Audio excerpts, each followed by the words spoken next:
Sierra Mack-Erb is going to present on creative reuse, what it means, and how to get involved. Sierra is a fashion designer, fashion and refashion enthusiast, amateur weaver, and all-around creative explorer. She is especially passionate about environmental sustainability and circular design, having earned a BA in fashion design. She believes firmly in the ability of art and making to preserve and uplift communities, which is why she joined the Clever Octopus team. She is also passionate about partnering with students to support their education and development. Having participated in career mentorship programs and spoken about professional development at schools such as the Savannah College of Art and Design and Indiana University School of Art, Architecture, and Design, among others. When Sierra is not at the office, she's at her design studio playing with found materials and constantly starting new projects before finishing others. Otherwise, you can find her skiing, hiking, and generally enjoying all Salt Lake City and Utah have to offer. Welcome, Sierra. Thank you for that introduction. I've never heard it read out loud, and I'm thinking it's maybe a touch too long, but I appreciate it. All right, so we're going to talk about creative reuse today. I can't see you guys since I'm in prisoner mode, but I am kind of curious. Obviously, you're all familiar with Clever Octopus. You know, I love talking about our organization because we do so much work in this community, and I was so happy to find the place. But, you know, we're a waste-based nonprofit. So we take in material donations from individuals of high quality art and craft supplies and from businesses. And then we provide those back to the community through nonprofit programming and also through our creative reuse center retail space. So, you know, that in essence is, you know, that's the mission of creative reuse, to divert things from a landfill and give them back to people who can use them. So, how many of you guys, you'll have to unmute yourself so that I can hear you, had heard of creative reuse before, or is it new to you? It's new to me. I have. Yeah, Jerry B has, only because I know you guys. Yeah, right. Yeah. I think that's really cool because, you know, I hadn't heard this specific verbiage before either, creative reuse. I had only heard of like trash and refashion, which is creative reuse as it relates to fashion design. So I think I've gained a lot in terms of vocabulary working at Clever Octopus. And it's cool to see that this movement is becoming so well known that it does have its own vocabulary now. So creative reuse is sort of the official term of creative reuse centers that are popping up across the country. And I will talk a little bit more on that later. So first, yeah, just going over really the specific definition of creative reuse. So it's the practice of taking unwanted or unused items. In Clever Octopus's case, it's arts and crafts materials, and turning them into functional, practical, or artistic creations, really to extend their life cycle and divert them from ending up in a landfill. So I think what's interesting about creative reuse is it doesn't have to be arts and craft supplies. It really can be taking any unused material and then, you know, using that for maybe a project that it wasn't originally assigned to, but which it works for. And I think, you know, it's a lot about, it's not just about environmental sustainability. It is also about, you know, economic sustainability. So yeah, so I have some fun facts here. The first creative reuse center actually opened in the 70s in San Francisco. I think that's fascinating because to me, it was a really new concept. And I think to some of us on the call, it's a newer concept, but we, you know, Clever Octopus is not the first. This is definitely a movement that predates our organization.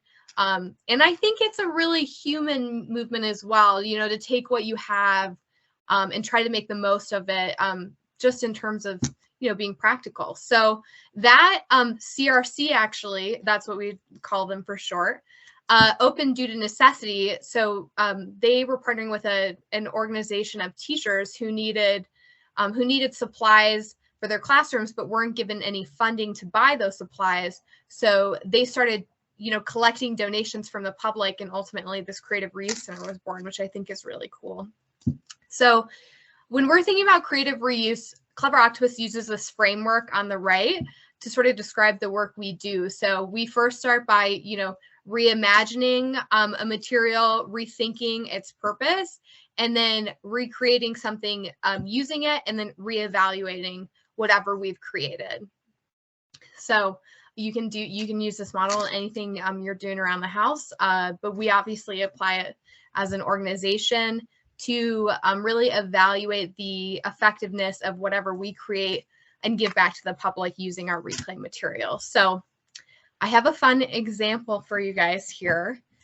As a Vista leader, I'm responsible for coordinating 4 service projects throughout the year with my AmeriCorps team that engage the community in volunteer work and benefit, a segment of our populations in need here. So AmeriCorps Week occurs in March, and I really wanted to blend my design background with a service project, and I wanted to really showcase the beauty of creative reuse and the positive impact it can have on communities. So I ended up designing sensory blanket volunteer take-home kits. And if you guys aren't familiar with sensory blankets, I'll let you know.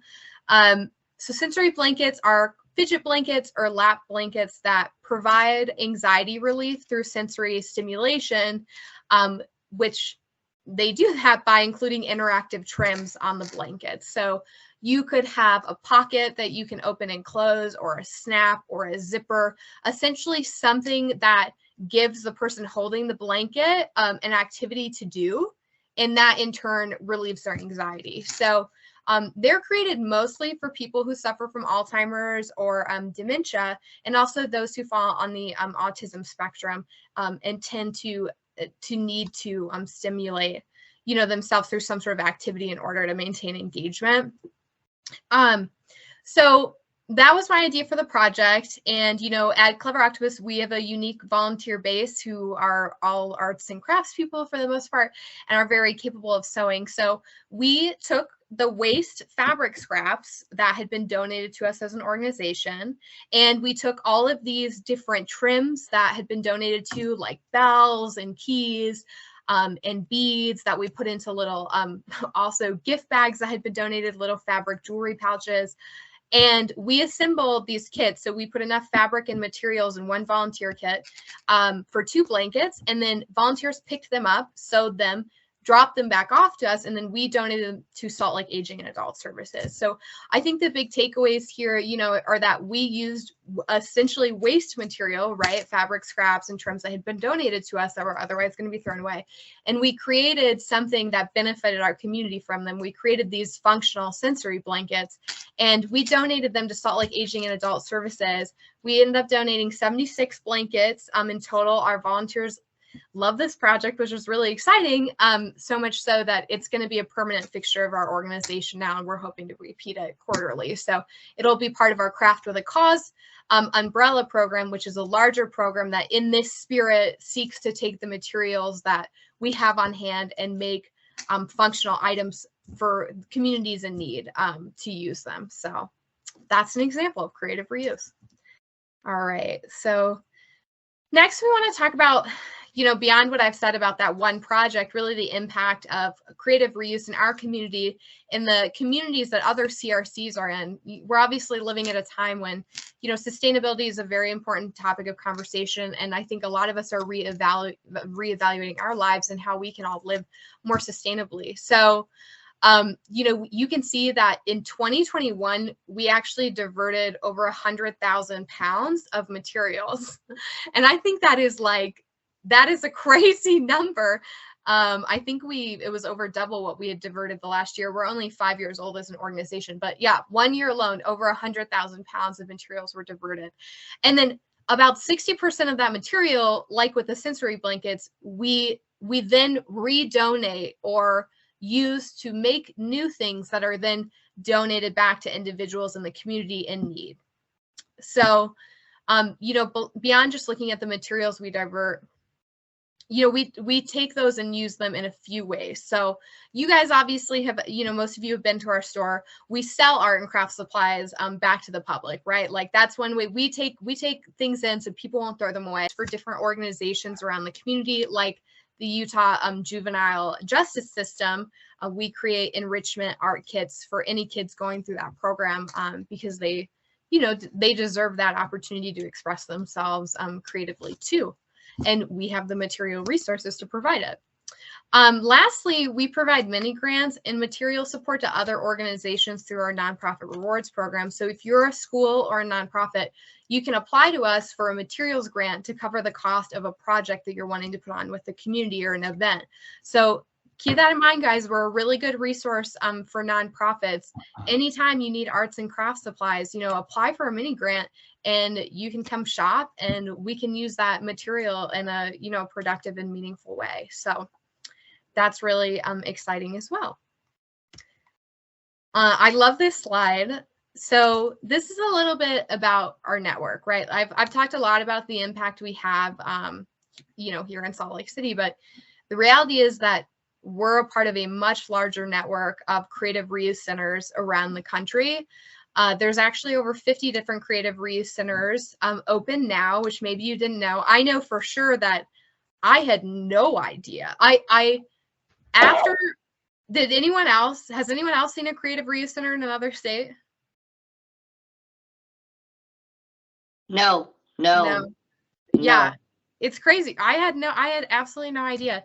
Clever Octopus was the first creative reuse center I was aware of. And then after meeting everyone here, I went on vacation in Virginia and actually ran across another one in Richmond, which I thought was funny since I just learned about these. But yeah, you see all these pins. They're not accurate by region, I'll be honest. But these are all states that have creative reuse centers. So you can see that, you know, we're a part of a much larger movement. You know, next time you're traveling and you need something, just think about, you know, maybe you could visit a creative reuse center in another state and find some goods as well. So yeah. Similarly, they're mostly, you know, nonprofits like us, where there's a piece of, yeah, we're using creative reuse as an organization as a means to help us fund nonprofit programming. So again, that tie of, it's a movement of sustainability for sure, but it is also a movement of economics and practicality, which I think is really cool. So yeah, that is all of all the different CRCs. Do some Googling. We have a list too, if anyone's interested. We have a list of CRCs across the country, and I can provide that. So lastly, I'm just going to talk about how you can get involved, and then I'll have 5 minutes left for questions, which will be perfect. You know, I'm sure that maybe some of you have, maybe you haven't, but you can donate your arts and crafts and DIY supplies too to Clever Octopus. And we have a page on our website. I've put the links there so you can write them down if you're interested. How, you know, that explains how you set up a donation appointment, what we usually take, what we don't accept. All of that's outlined on the website. So yeah, we're looking for pretty traditional craft and art supplies. But you know, we are really curious about what materials people have. So I don't think it's really hard and fast. You'll make an appointment and then you can discuss with our volunteer specialist or warehouse manager what you have or what you're considering donating. And we can talk about that. The second way you can get involved in creative reuse really is by volunteering with our organization. Shameless plug, we love volunteers. So we also have a page on our website dedicated to explaining our different volunteer opportunities. One aspect of our organization that I was really impressed by when I was interviewing is that, you know, when COVID hit, they pivoted and started offering take-home volunteer kits to keep people safe.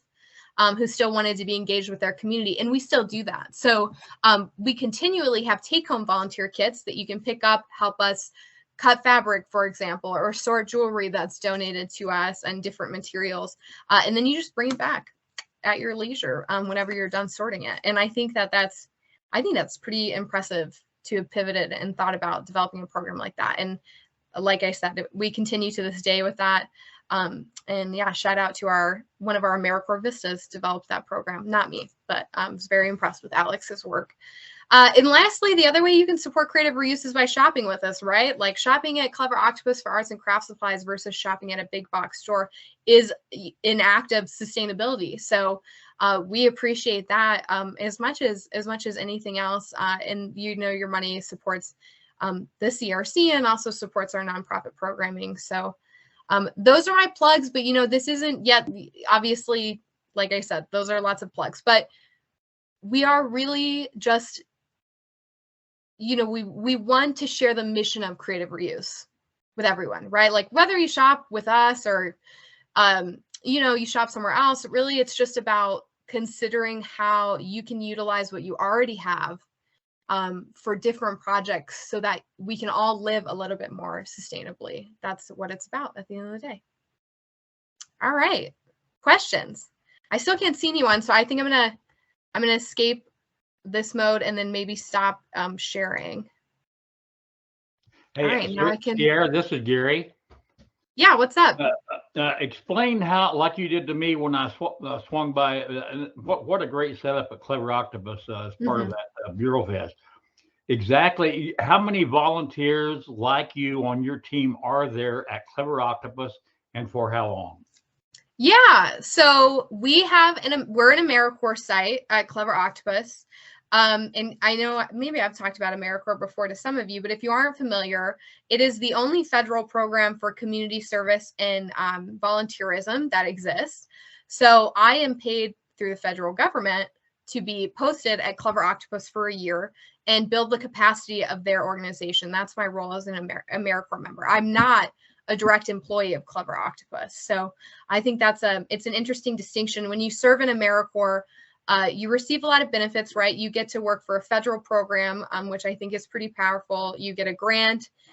You're also paid through the government. And then you also get non-competitive eligibility for any federal job, which is pretty sweet. So if you know of anyone who'd be interested, please send them my contact information. But to answer Gary's question, Clever Octopus actually has 6 other AmeriCorps positions in addition to mine. So we have quite a team that's spread out across grant writing and fundraising, to community engagement, to specific programs within our organization who support the work that we do in the community. And I'm our VISTA leader. So I've served in AmeriCorps before in New Mexico, and now I'm serving again, and I oversee our team. Any other questions? Really impressed. Wow. Well, and Clever Octopus awarded Canvas for a Cause one of their mini grants. So if you shop at Clever Octopus, you have an opportunity they give you, explain that little piece. Yeah, so anytime you spend $5 at Clever Octopus, I believe that's the threshold, you're given a token which you can donate, and the token represents $1 in material funds that you can donate to one of the nonprofits that's in our nonprofit rewards program. So beside the register, we have like a cork board that has different tins, and they list the descriptions of the nonprofits who are in that program. And you take that token after shopping and you say, I want to give a material donation to one of those organizations. So yeah, you can support Canvas with a Cause, which is awesome. You can also support the Utah Black Artists Collective, or Spy Hop, which is a media arts focused nonprofit here in Salt Lake City. So there's amazing, amazing organizations. It's amazing what you guys do and what you're offering to the community. Who here on the call has been there? I have. I love that place. That Olivia, makes my heart happy. Gary, I know Teresa. Yeah, Gary has. Yeah, if you have That's not been amazing. there, put it on your calendar. Like, it needs to happen. It's an amazing place. Thank you. It's awesome. Yeah. And I'm sure yeah. some of you have met our executive director, Sherry. Her and Jen Lopez co-founded the program and the organization 5 years ago. So I've been with them for 6 months. I can only take credit for so much. They've been at this for 5 years, and it's been amazing what they've been able to do in that time. I love it. This has been great. Do we have any other questions for Sierra? All right. Thank you guys. Thanks, Thank you so Sierra. much. Thank you.